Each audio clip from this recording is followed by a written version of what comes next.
chair recognizes the gentleman from Texas, Mr. Roy, for 30 minutes. I thank the Speaker.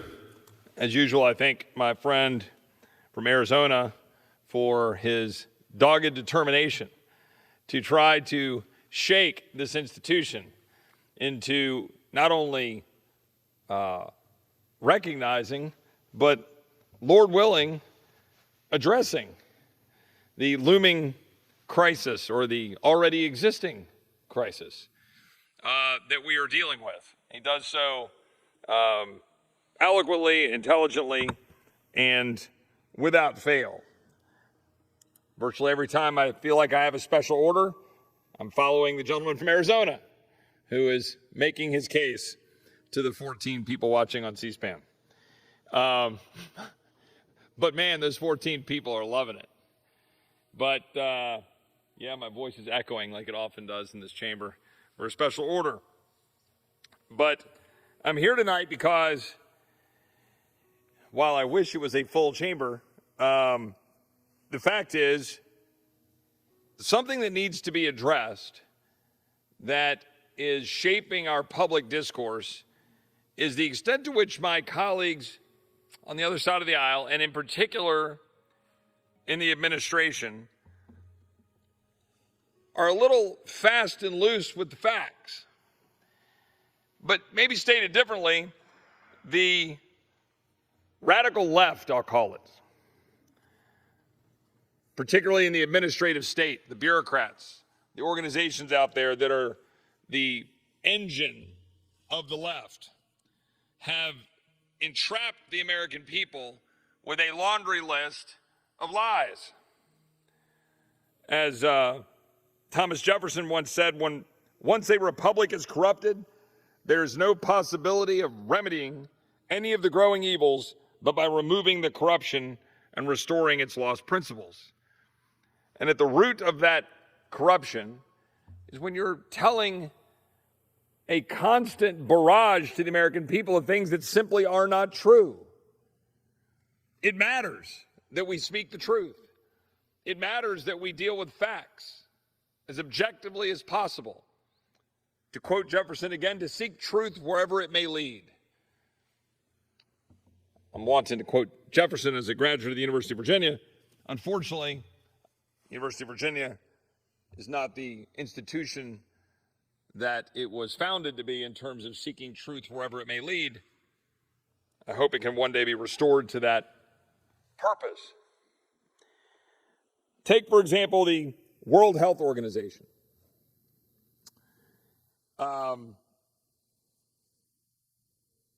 Stipulated by the radical left as being a trustworthy organization worthy of the United States giving well over $100 million in American taxpayer funding every year. Yet, the WHO, the World Health Organization, is an organization that wants to undermine free speech by calling on WHO members to, quote, tackle false, misleading misinformation or disinformation, which we saw on full display during COVID. It says gender, quote, exists on a continuum and is beyond non-binary. Declares that disrupting reproductive health services is, quote, disempowering and dangerous and calls for full access to abortions in every country. Has guidelines that highlight the importance of national programs establishing and providing gender-affirming care. The fact is, it is not an objective institution. It did, in fact, tell lies and falsehoods. In February of 2020, Senator Tom Cotton went on Fox News and raised the question that it might be possible COVID-19 leaked from a Wuhan lab. Remember that it was put out that the Wuhan lab leak is a racist conspiracy theory. Senator Cotton went on. The New York Times and Washington Post accused Senator Cotton of being a conspiracy theorist. PolitiFact labeled the idea of a lab leak as a, quote, debunked conspiracy theory.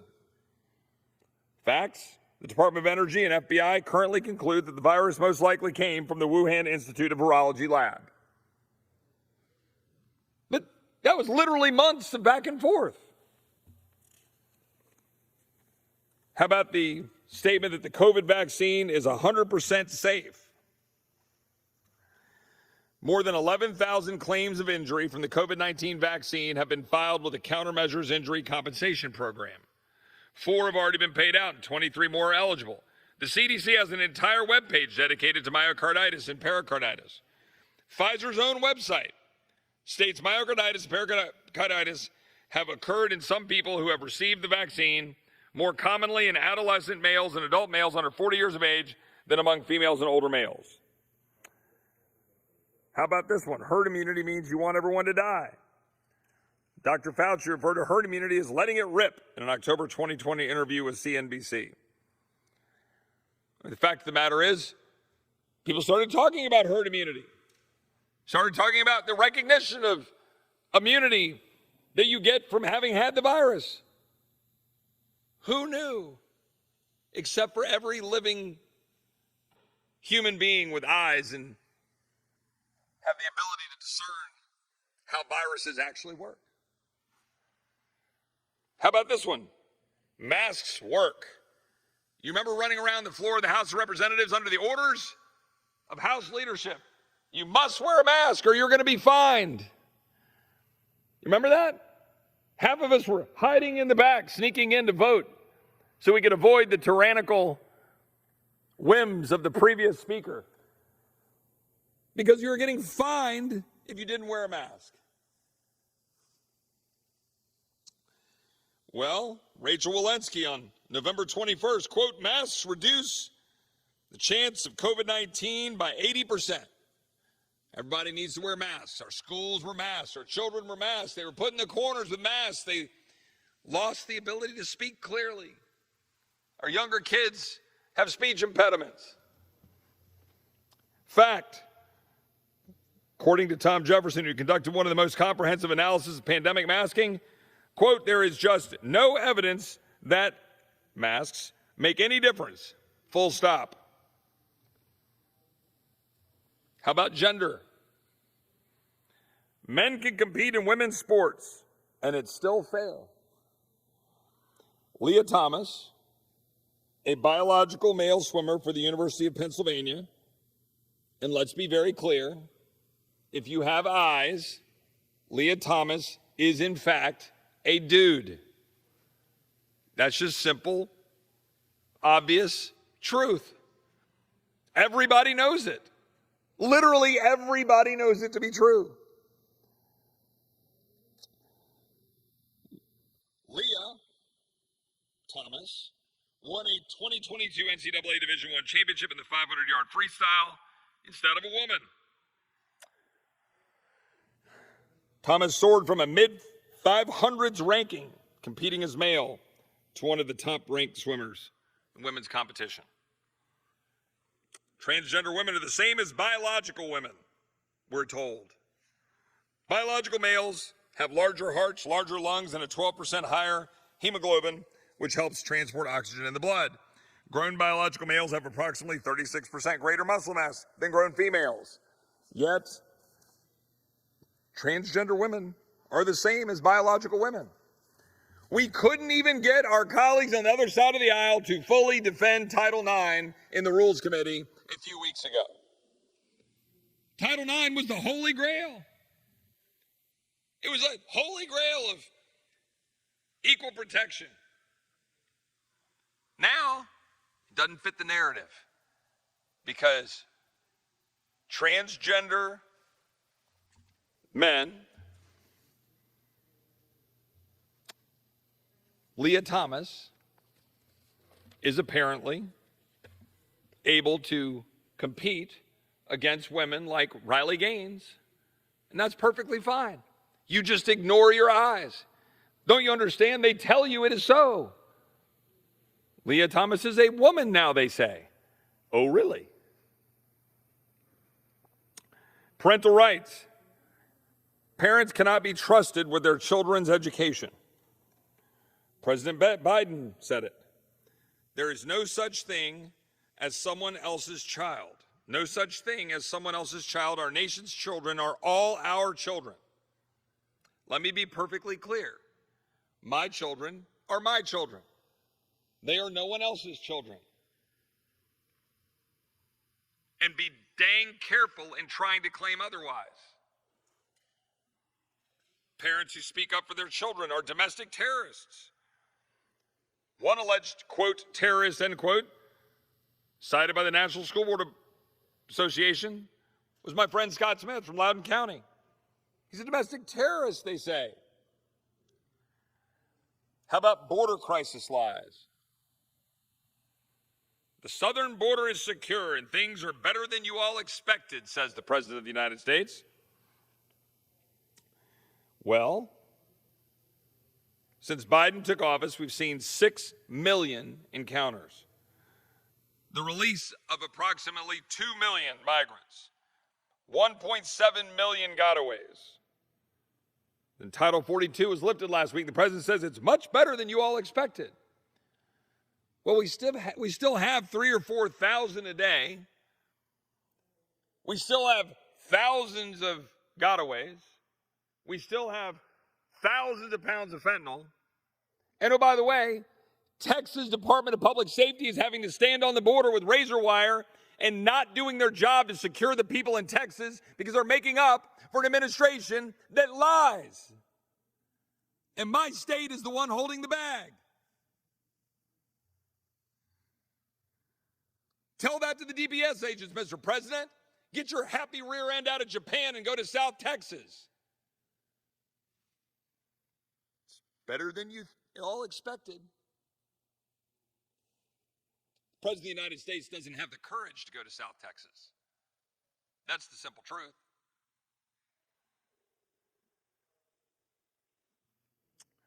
According to the New York Post, migrants are being released in the interior with court dates that are as far out as 2035. Yet the president and his mouthpiece at the White House are trying to tell the American people, using every channel of communication, that the border is secure. It's, quote, better than you all expected.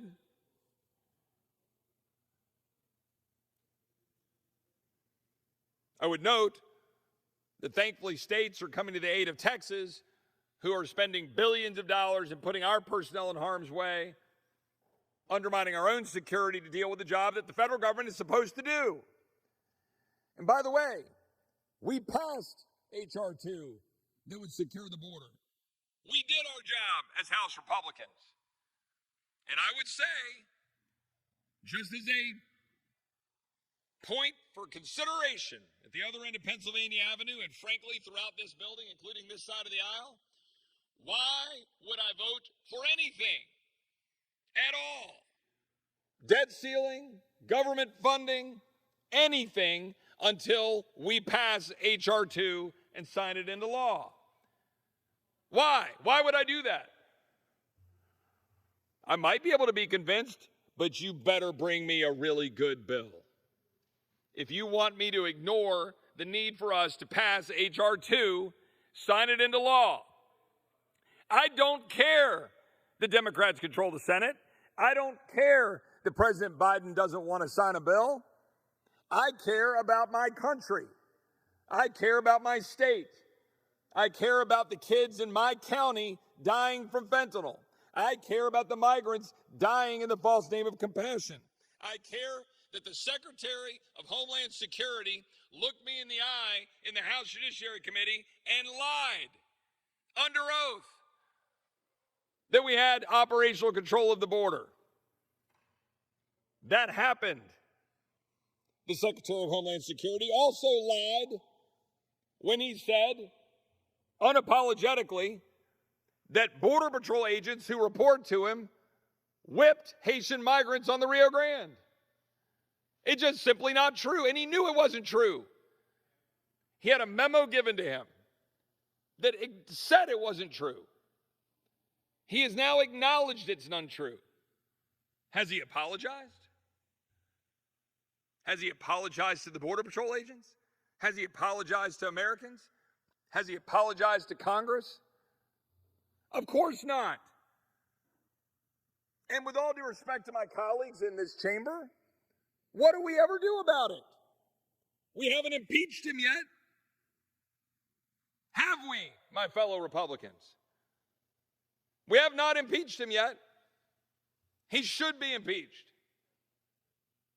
Are we going to limit funding unless specific riders are included? Are we going to hold funding for the Homeland Security Department unless we pass H.R. 2, forcing them to actually do their job? Again, I want to reiterate that the Secretary of Homeland Security lied about Haitian migrants being whipped by Border Patrol agents and then blamed it on systemic racism.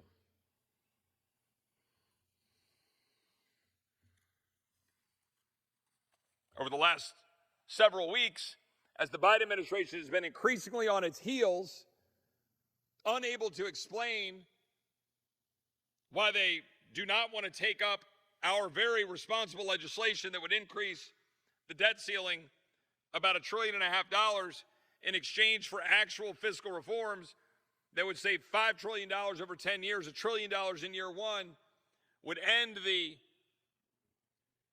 unfair student loan program that would pick winners and losers, that would favor someone who took out student loans and hasn't paid them off yet over the person who had student loans and paid them. It would favor the person who took out student loans and hadn't paid them off yet over the plumber who set up a business and never took out student loans. It would favor the person who took out student loans and hadn't paid them off yet by granting them the same benefit you get if you serve your country, put yourself in harm's way, put your life on the line, get a GI Bill benefit. You're treated the same. Oh, you got your degree in gender studies from Brown and you're sitting in your parents' basement on your frickin' parents' insurance program at 26 years old while you're tweeting out leftist garbage, and you get the same benefit as the guy or gal who went overseas, sat in a foxhole, serving in the United States military. Oh, that's all the same. That's all fine. No problem. And you know what? The president is going to fight us on stopping the $550 billion that they've got set aside for student loan bailouts. I think that's unacceptable. I think we ought to shove it down their throats. I think we ought to go around the country messaging it. If the president of the United States wanted to play chicken with the economy and risk defaulting, it'll be on him. It'll be the president who defaults. The president is the one who will choose whether to default. Make the president own it. We've done our job. The American people are with us. They want fiscal reforms. They don't think we ought to spend money we don't have. They don't think $32 trillion of debt is acceptable. They don't think that we ought to pick winners and losers and pay off certain student loans versus others. They don't think we ought to expand the IRS $80 billion and hire 75 or 80,000 new employees at the IRS. They don't. They recognize that you're far greater likelihood of being audited if you're poor or a minority than if you're not. And they don't really think it's a good idea to expand the IRS. The American people don't want us to take money up to the tune of $1.2 trillion, according to Goldman Sachs, take those dollars, hand them off to corporations. 90% of the subsidies going to billion-dollar corporations. Elite, white liberals getting money from the government so they can go around and say how great they are, driving their Teslas, patting themselves on the back while they get enriched. Let me be very clear. They get enriched through government subsidies to then make power with wind and solar that can't actually sustain a grid. You can't even make this stuff up. We tell lie after lie after lie to the American people that somehow it is good to have, quote, green energy that literally doesn't work if you don't have gas or nuclear backing it up. Yet that's what we're going to do. Republicans passed in the debt ceiling bill measures that would reduce the so-called Inflation Reduction Act, expansion of those subsidies, so that we are no longer taking money from hardworking Americans, blue-collar workers, people out there trying to make it. We're either taking money from them, borrowing money or printing money, handing it off to rich, elite, white liberals who like to feel good about themselves for their corporate cronyism. It isn't capitalism. They're literally taking government money, getting rich for it. And if you're out there working hard and you're trying to get by, you're trying to put your kids in a private school so they actually can learn that this country is good, you can actually learn and talk about God, you can actually recognize, and I'm going to blow your minds here, that there is man and woman. Oh gosh, censor me. That there is in fact man and woman. So if you're out there a hardworking plumber, you and your husband or wife, whoever you are, you've got multiple jobs, you're working hard, you're trying to do right for your kids, you're driving a 15-year-old car, you're trying to get by. And these radical leftists come out and say, don't worry, we're going to subsidize Teslas. And you're like, oh goody, how much does that cost? Oh, that's it, $95,000. Oh great, I'll just go buy a $95,000 car. Well, how does that work? Well, you plug it in. Well, what does that do to my electricity bill? Like triples it. Oh, well, that's great. I'm sure that'll be affordable for me. And, what do I do? Like, if I need to drive from, Austin to Midland. Well, you want a prize. You get to go hang out in San Angelo for 2 hours while you charge your car. Who the hell wants to do that? Yet that's what we're going to do. And I listened to one of my colleagues sitting out on the steps earlier today. One of my colleagues on the other side of the aisle. Whole class. There's like 100 minds full of mush sitting there just ready to be informed by the genius of my colleague on the other side of the aisle, informing them about how great it was that we were passing all these laws that would stop the production of CO2. They're, oh my God, thank you. Oh, you're saving the world. It's a lie. It's literally a lie. And we all just sit around going along for the ride. We go, well, what bills can we get passed? I don't know. You tell me. What bill can we get passed? But we got kids out there being told by members of Congress that we're saving them because we're somehow limiting what cars their parents can drive to actually go achieve the American dream, which they're no longer able to achieve because we actually knock their knees out from under them. And then we say, oh, don't worry, the solution for your problem is a government program. We're going to just keep giving you more money. We're going to pay you not to work. Don't worry, we'll subsidize your, we'll pay for your schools. Oh, don't talk about choice. We're just going to pay for those public schools because how else are you going to indoctrinate the kids with the lies? That's what's happening. Oh, Chip, you're a conspiracy theorist. Am I?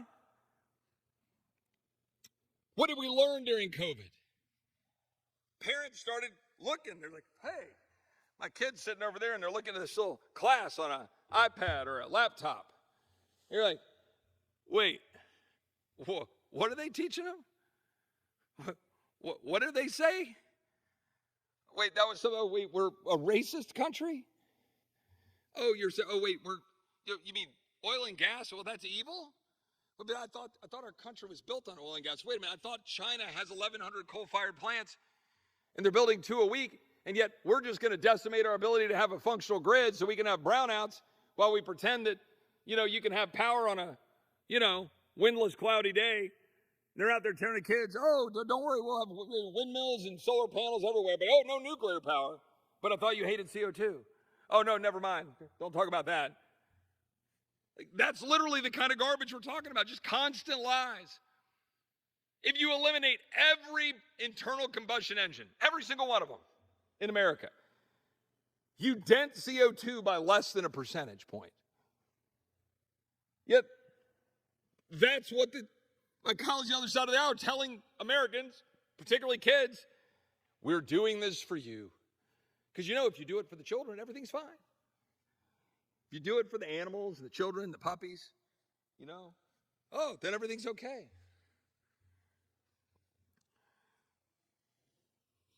we put legislation together to save $5 trillion over 10 years. My colleagues on the other side of the aisle going around saying, you're cutting the VA benefits. We didn't cut anything. Literally nothing. We simply put a cap in place that limits the total amount of spending to $1.471 trillion. Yes, that draconian amount of $1.471 trillion that we were operating on literally 5 months ago. My colleagues on the other side of the aisle, they run down to the floor and they say, you're cutting cops, you're cutting veterans. All lies. It's true, all lies.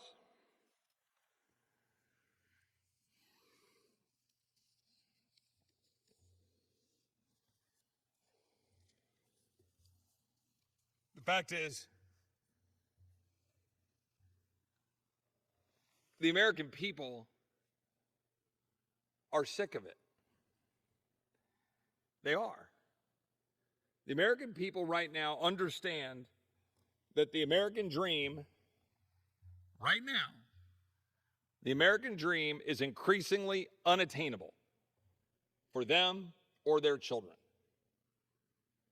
If you are measuring the ability to achieve the American dream by how many government dollars you're taking or what government programs you're on, or how much money your business is making because you're getting grants or subsidies or tax credits from a government that is $32 trillion in debt, and that even under the best circumstances, under our plans or the president's plans, we're still going to be about $50 trillion in debt in a decade.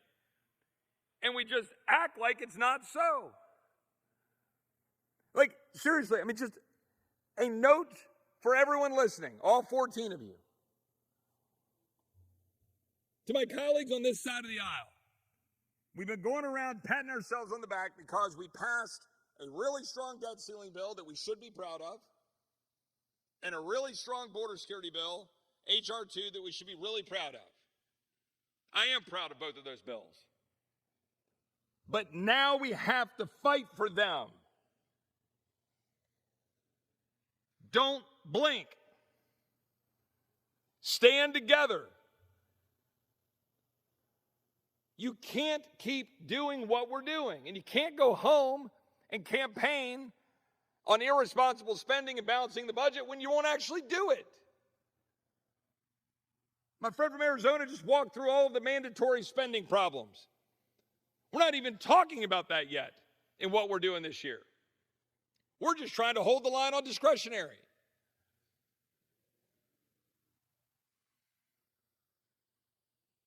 Madam Speaker, how much time do I have left? I know everybody's holding on with bated breath for the conclusion. The gentleman has slightly over a minute remaining. Slightly over a minute. I'm sure I could do something genius with the last minute. Look, the fact of the matter is, this country is hanging on by a very thin thread, and we all know it. Our job in this body is to actually represent the people. It is, in fact, the people's house. To my colleagues on the other side of the aisle, where are you? MIA, offering no plans to deal with spending, offering no plans to deal with the border. To my colleagues on this side of the aisle, I'm glad we've passed a few bills, but they don't mean a thing unless we force the president and force the Senate to do something with them. And that gets hard. And it's our job. Madam Speaker, I yield back.